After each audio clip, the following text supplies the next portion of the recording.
want to welcome you here today as we look to start off construction on the city's flagship project this year, the Ellis Road project from 12th Street to 41st Street. The project's going to begin on Monday, and we're going to close the road and start construction. I'm Shannon Verhey. I'm the Assistant City Engineer for the City of Sioux Falls, and I'm going to have a couple people join me today. Josh Peterson, our Principal Construction Engineer, and Heath Hofteaser, our Traffic Engineer, are both going to join us. Josh is going to talk about some of the construction details and the time frame of the project, and Heath is going to talk about how we move traffic and how we're going to move the public through this construction zone. You know, this is one of the largest projects that the city, one of the largest transportation projects the city's ever undertaken. The project bid was $12.2 million, and the project length is nearly 2 miles long. The two-lane roadway, it's definitely served its purpose. It's at the end of its useful life. It's definitely wore out. Anybody who drives this roadway, especially in the springtime when the frost is coming out, can just tell that roadway, it needs repair. So this project, we're going to modernize and bring a modern road to one of the major north-south routes in the city here. So before I turn it over to Josh Peterson, I want to take some time to actually thank all the property owners along this section of road.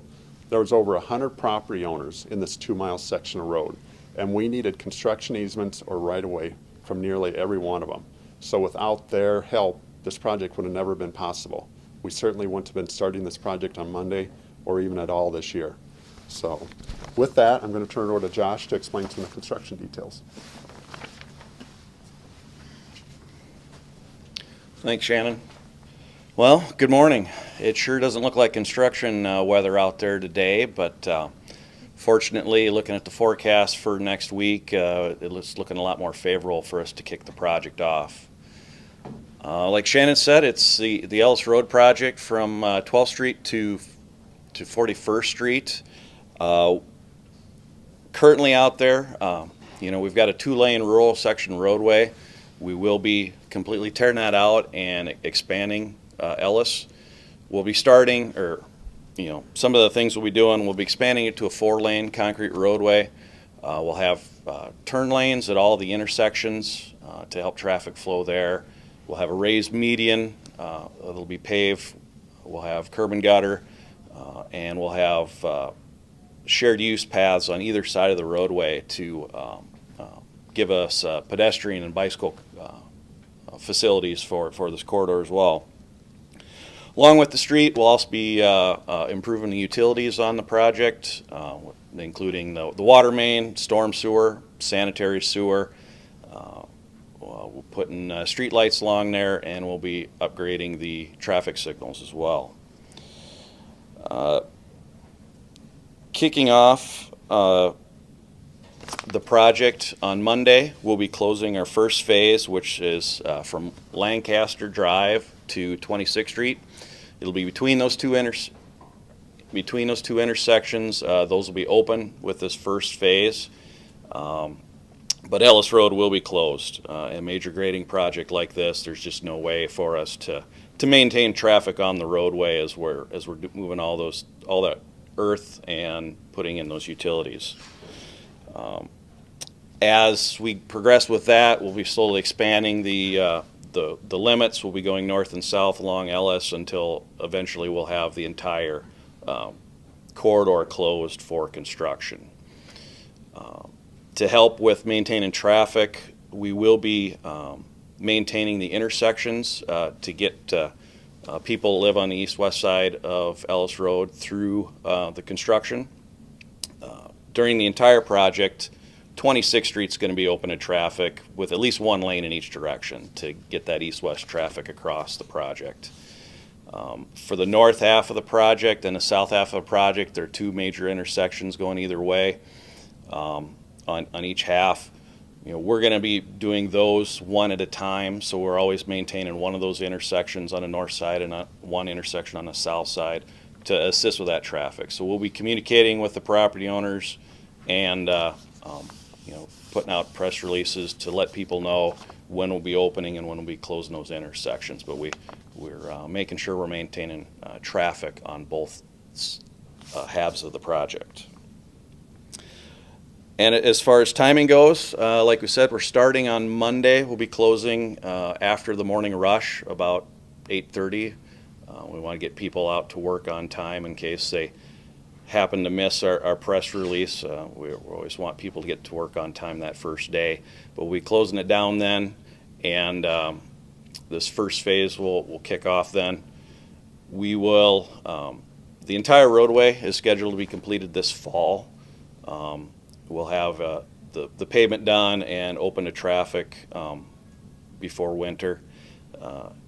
We have allowed for some of the sideline work, such as the sidewalk and the seating, landscaping, things like that, to follow up next spring and finish early summer. So that's kind of the timeline of the project. So with that, I'll bring Heath Hofteaser up, and he'll talk a little bit about traffic for the project. Hi everybody, Heath Hofteaser, Principal Traffic Engineer for the City of Sioux Falls. One of the major things on this Ellis Road project is that the Ellis Road carries about 6,000 vehicles a day. And when we close it down completely, we've got 6,000 vehicles that are going to be rerouting into different streets, 12th Street, 26th Street, 41st Street, 57th, Sertoma. They're going to be taking different routes.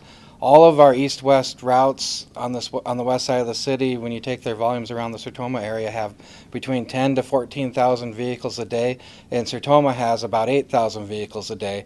And so adding 6,000 extra vehicles into that mix can really increase the amount of traffic that we see at any of these intersections.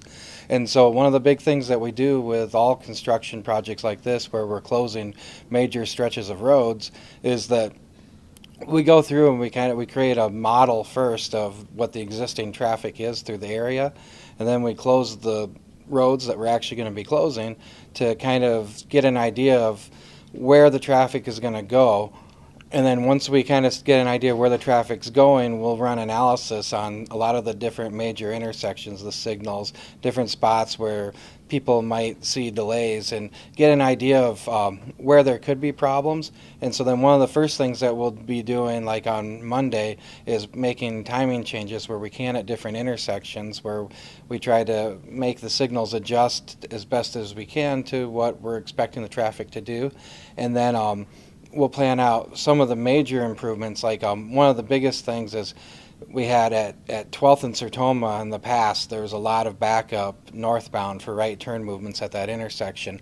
And so something that we did last year in preparation for this project, we turned that intersection into a northbound dual right movement. So there's 2 right turns at that intersection for northbound to go eastbound. That was in preparation for this work that's going to be going on this summer. So, you know, it's a lot of things like that that we try to model and plan for, look to see where traffic is going to go. And then we also have a few intersections on our list that we think could possibly become issues, and so we'll be out in the mornings and the evenings watching what's going on at those intersections, seeing if there's backups or delays that people are seeing, and if that occurs, then we'll look to see what else we can do to try to help traffic. But that's something that all construction projects, and especially the ones where we close major stretches of road, and in this case a 2-mile stretch of road, we really take a close look at what's going on in basically the area around the construction and what we can do to help improve traffic flow. I guess, Shannon, if you want to kind of wrap up. Now, so in closing, we realize this project's going to be a major inconvenience for a lot of people.